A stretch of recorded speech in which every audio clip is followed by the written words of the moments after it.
हेल्स description in Paradise Lost by John Milton. आज के इस वीडियो में हम देखेंगे कि जो पैराडाइज लॉस्ट में जॉन मिल्टन की जो हेल है उसकी डिस्क्रिप्शन क्या है। और ये काफ़ी ज़्यादा इम्पोर्टेंट है।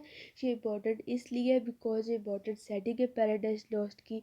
यहाँ पर सैटर्न और इसके जो फॉलोअर्स थे बाकी रिपिलियन एंजल्स, उनको हेल के अंदर फेंक दिया गया था। और यहाँ पर आके सैटर्न और उसके फॉलोअर्स ने अपनी आर्मी बिल्ड की थी। और उसके बाद उन लोगों ने हेल को एक्सप्लोर करना स्टार्ट किया था और यहीं पे रूल करना स्टार्ट कर दिया था। और पैराडाइज लॉस्ट के अंदर मिल्टन ने कौन सी थ्योरी यूज़ की है जानना बहुत ज़्यादा ज़रूरी है। मिल्टन ने ना पोटोलेमिक थ्योरी यूज़ की है। इस थ्योरी के मुताबिक ना जो हमारी अर्थ है ना वो स्टेशनरी है, हमारी अर्थ रुकी हुई है। और जो सन है ना वो हमारी अर्थ के इर्द गिर्द रिवॉल्व करता है।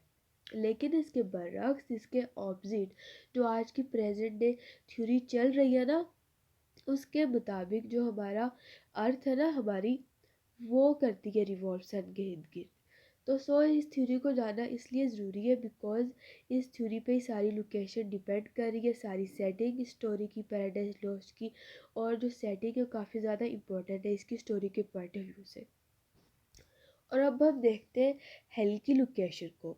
सो जो अर्थ है वो सेंटर में, अर्थ के नीचे वाली साइड पे हेल है और अर्थ के ऊपर वाली साइड पर हेवन है।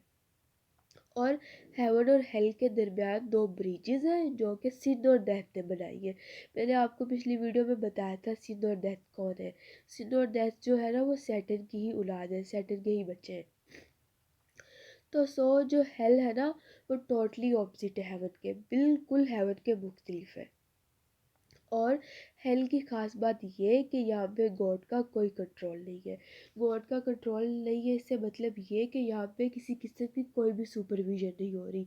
जो है सैटर्न और उसके फॉलोअर्स है ना वो बिल्कुल फ्री है, वो जो चाहे कर सकते हैं, उन्हें कोई रोकने टोकने वाला नहीं है।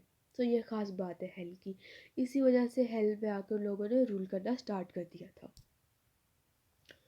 हेल के अंदर ना कोई रियल लाइट नहीं थी, कोई भी सोर्स नहीं था लाइट का। और इसके अंदर जो पैराडॉक्स एक यूज़ किया गया है, मिल्टन ने एक फेमस पैराडॉक्स यूज़ किया है जो कि मिल्टन ने कहा था डार्कनेस विजिबल। अब डार्कनेस और विजिबल दोनों ही ऑपोजिट चीज़ें हैं। डार्कनेस अंधेरा और विजिबल कहते हैं जो चीज़ नज़र आए। अब ये कैसे पॉसिबल है? तो इसी चीज़ को ही पैराडॉक्स कहते हैं। पैराडॉक्स कहते हैं कॉन्ट्राडिक्टरी स्टेटमेंट, जो दो ऑपोजिट बातों को इकट्ठा कर दिया जाए। मिल्टन का कहने का मतलब ये था कि जो पैराडाइज लॉस्ट की जो अंदर जो हेल है ना उसके अंदर सिर्फ अंधेरा ही अंधेरा है, अंधेरे के सिवा और कुछ भी नज़र नहीं आ रहा। और अब हम बात करते हैं हेल फायर की। तो जो हेल के अंदर जो फायर है ना वो सल्फ़र से बनी हुई है। और जो मज़े की बात ये है कि जो सैटर्न और उसके फॉलोअर्स है ना वो कंटिन्यूसली इस फायर के अंदर जल रहे हैं, लेकिन उसके बावजूद वो लोग बिजी के अपने कामों में और रूल करने में वहाँ पे। और जो लैंड है ना, अब हम लैंड की बात कर लेते हैं। जो हेल के अंदर लैंड है ना वो बिल्कुल ड्राई है, माउंटेनियस जो ड्राई लैंड होती है ना बिल्कुल वैसी मिलती जुलती वैसी लैंड है। और अब हम सबसे इम्पोर्टेंट चीज़ की बात करते हैं जो कि इम्पोर्टेंट सेटिंग में भी रोल प्ले कर रही है, वो है पैंडिमोनियम। पैंडिमोनियम क्या है? पैंडिमोनियम है हेल का कैपिटल। ये हेल का कैपिटल कैसे बना? तो जो सैटर्न और उसके फॉलोअर्स थे ना वो जैसे ही वहाँ पे हेल में आए थे तो उसके बाद उन लोगों ने पैंडिमोनियम बिल्ड कर लिया था। उन लोगों ने एक शानदार बिल्डिंग बना ली थी वहाँ पे, बिकॉज जो सैटर्न था ना उसने वहीं पे रूल करना स्टार्ट कर दिया था। तो उन लोगों ने एक शानदार, एक आला किस्म की एक बिल्डिंग बनाई जो कि बिल्कुल टेम्पल से मिलती जुलती थी।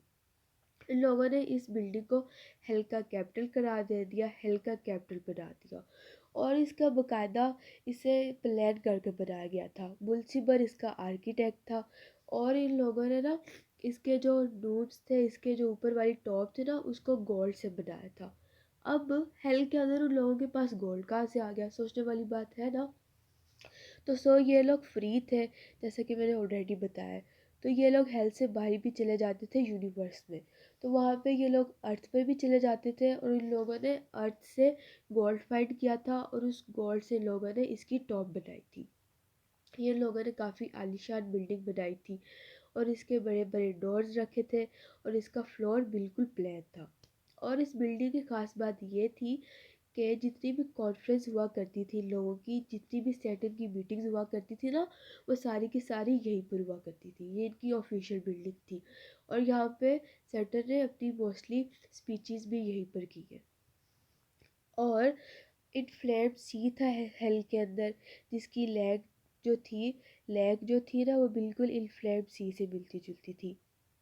और उसके अंदर फ्लड्स थे और जो उसके अंदर सिर्फ मायूसी मायूसी थी, अंधेरा ही अंधेरा था।